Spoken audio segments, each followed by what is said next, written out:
In today's video, I'm going to share with you the only 3 cars you'll ever need to win the WTC600 at Tokyo Expressway, all with their corresponding tunes and setups.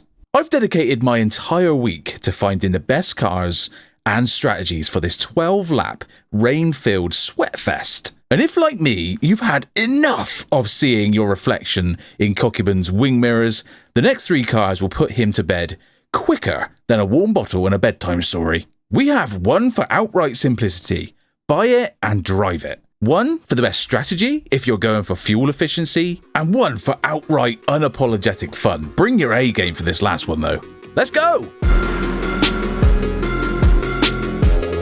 First on my list for outright plug-and-play capabilities is the 2006 Ford GT. When coupled with the high-end supercharger, it absolutely flies. And with a straight as long as Tokyo's, that's exactly what we need.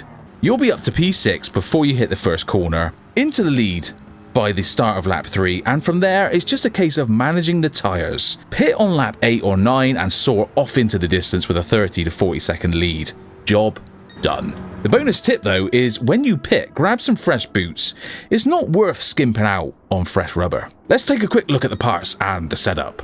Wheels! I'm just running the standard wheels, but I've gone for the wider offset, and it's type A for the front splitter, the side skirts, and the rear wing. So the tuning items that you're going to need are the sports hard tyres, a power restrictor, and a semi-racing clutch and flywheel and fully customizable NSD. But the icing on this GT's cake is the supercharger that's going to propel us down that lengthy straight at Tokyo. So nice and easy in the setup sheet. We've made some changes to the differential, and you can also see there we're on 92 for the power restrictor, 60 on the front splitter, and 210 downforce on the rear wing. Everything else has been kept as we added in the tuner shop. My second choice is the Aston Martin DP100 VGT. It's one of the most fuel efficient cars I've seen, and for that reason, no pit stop is necessary. It's also stupidly quick, which makes the race an absolute breeze. There's just 2 things you need to keep in mind though: the tyres and gear changes. Sorry gang, manual only for this one.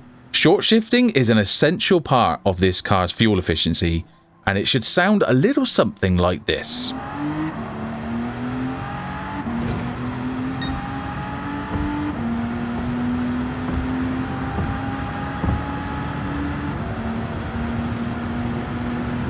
Apart from that, the Aston Martin absolutely dominates the WTC600 at Tokyo.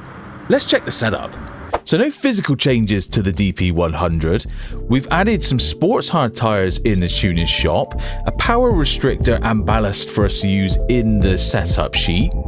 And then if we go over to our racing tab, we've got the brake discs and brake balance controller. So that makes things really easy in the setup sheet. You can see the output adjustment, just knocked it back 1. We've added some ballast at 189, minus 41 on the positioning, and then 75 on the power restrictor. And finally, if you're looking for the ultimate challenge at Tokyo Expressway, I give you the Alpine A110, my Alpine A110. I love this thing. With this tuner I'm going to show you, it's just quick enough to catch Kokiben, but you will need to bring your absolute A game. The A110 makes a nice change from the first 2 AI crushing machines. Drive the nuts and bolts off this thing until you reach lap 8 and pit for fuel only.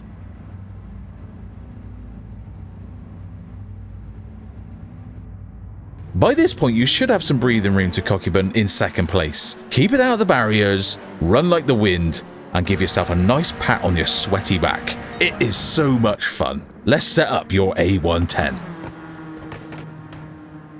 Now, before we climb into my Alpine A110, be really interested to know what would your top 3 essential cars be for this WTC600. Maybe you've thought of something I haven't. Let me know.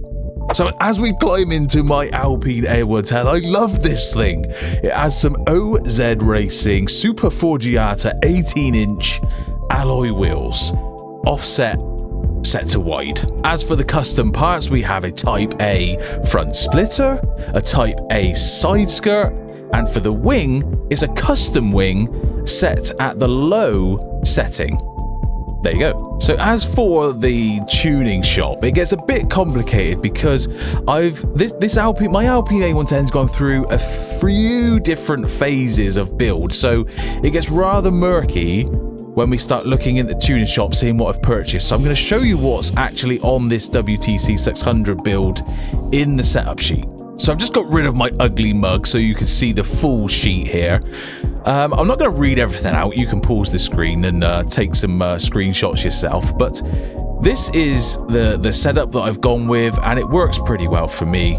I must say, this Alpine A110, just out of the box, is almost ready to go. So if you're happy, just let her rip and take it to the track. I would not hold it against you. There's nothing wrong with that. What is nice is no output adjustments or ballast affecting the balance of the car, power restrictor, full beans.